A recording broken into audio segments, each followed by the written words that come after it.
Melo movie. This is a good one. I enjoyed it.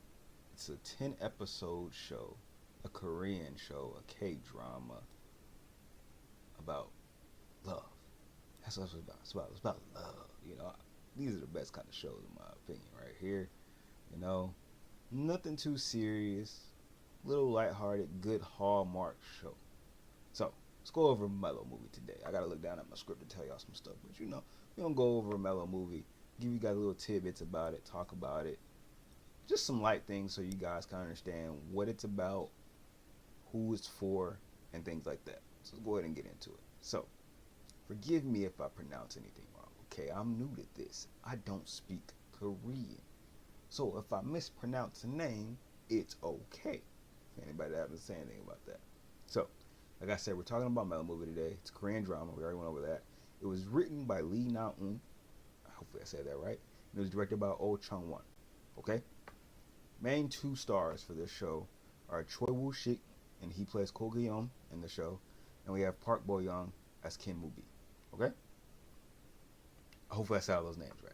So, it's a 10 episode show, so it's one of the shorter shows. A lot of these Korean rom-coms can go pretty long, and this is a rom-com, if I didn't make that clear yet. This is a rom-com. A lot of these shows run long, but this is a 10 episode show, and they're an hour apiece. So you got 10 hours of content to watch, and that's still pretty long, but shorter than most. So it's pretty digestible, and I thought it'd be a good one to start off. And believe me, there are shorter shows that we can review, but we will get to those later. I just wanted to drop this one because it has something to do with film and somebody trying to work with what they like watching. So here we are with me trying to drop these reviews.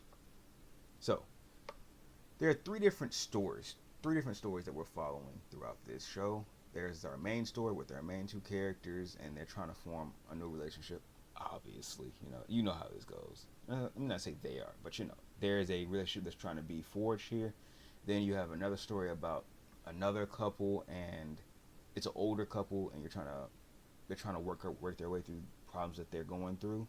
And then lastly, it's about another story about a guy who's going through some mental problems. I think that's the best way to say it without spoiling it. He's going through some mental problems, so he's trying to work through that, figure out what he wants to do with life and things like that.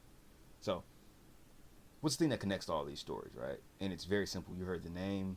The name is Melo Movie. Movies is what connects all these people to one another, and they do it pretty well, I'd say.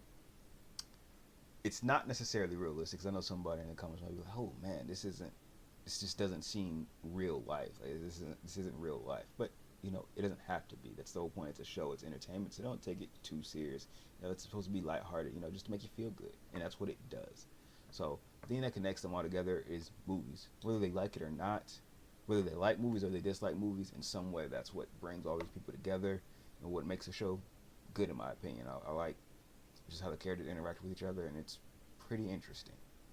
So, and if you didn't notice there's a character. Her name is Kim Woo-bi. Movie. It took me the entire show to figure it out, by the way.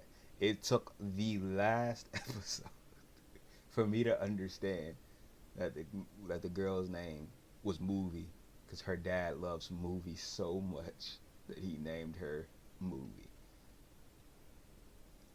If you have a kid out there, you better have a kid, please don't name your kid something like that. I beg of you. There are some things that, like, yeah, that's unrealistic. That's one of those things that should stay purely in an entertainment role, because we don't need to see that in real life. Okay, we don't need to see that. But look over here, because that's where my camera is, just so you know. That's where my computer is. The camera's over here. Computer's over there. So yeah, don't name a kid Movie, please, or food if you like food. Just don't do that. It's not a good idea. Back to the review. So if you're new to the K-drama scene, it's gonna seem corny. If this is the one you're hopping on, it's going to seem corny, but that's okay. Indulge in it. Just have fun with it, okay? Because it's very romantic. It's very over the top. So there are the scenes, you've probably seen clips about it, but there are scenes in here that are over the top and extra emotional. That's what it is. That's what K-drama does, and that's what the charm of it is, in my opinion. It's over the top sometimes, and it's like, it's just not that serious, but they're gonna take that person tripping and turn it into the most romantic scene ever, and this is how these two people are gonna fall in love. It's what they do, and I'm here for it. And it's not necessarily over to top love scenes, which is why I'm saying it's over the top emotional scenes, because it takes just anything that's remotely emotional and it'll play it and make it something big, because it's not necessarily all like for love and how they do it here. So it's nice. And also there's the light little comedy. I don't know how you would say the comedy. Comedy's always like awkward in these kinds of shows, and this one has it as well. It's like at the cost of somebody else, like somebody being a little foolish or ignorant, while the other person plays on their ignorance. I, it gives me a little chuckle every now and then, and this one gave me a little light little chuckles. So it's good, you know, and it never is too much. And maybe it's because it's only 10 episodes, but it's not a bunch of over the top emotional areas, and it's not a bunch of dry comedy all the time. I would say it's a good balance. And that also goes to the actors. I think the actors here, I enjoy them. I've seen some of them before, and I think they do good in the past, and they did good in this show in 2025. So it's fairly new. It just came out on Netflix within the month of March, I believe, and we are on, it's March 8th. So the show came out very recent. So if you want to watch a new Korean drama, or you want to start your Korean drama, I think this would be a good one to start on. Like I said, it's only 10 episodes, but be in mind there are hours, so you could take an hour out your day to watch one episode, you know, or even a week. You can watch one episode a week, because there's a lot more shows out there that I would like to review. But guess what? It has 16 plus episodes an hour, and they're released week to week, and we're gonna be here for a while when we're talking about those. And I'm just joking.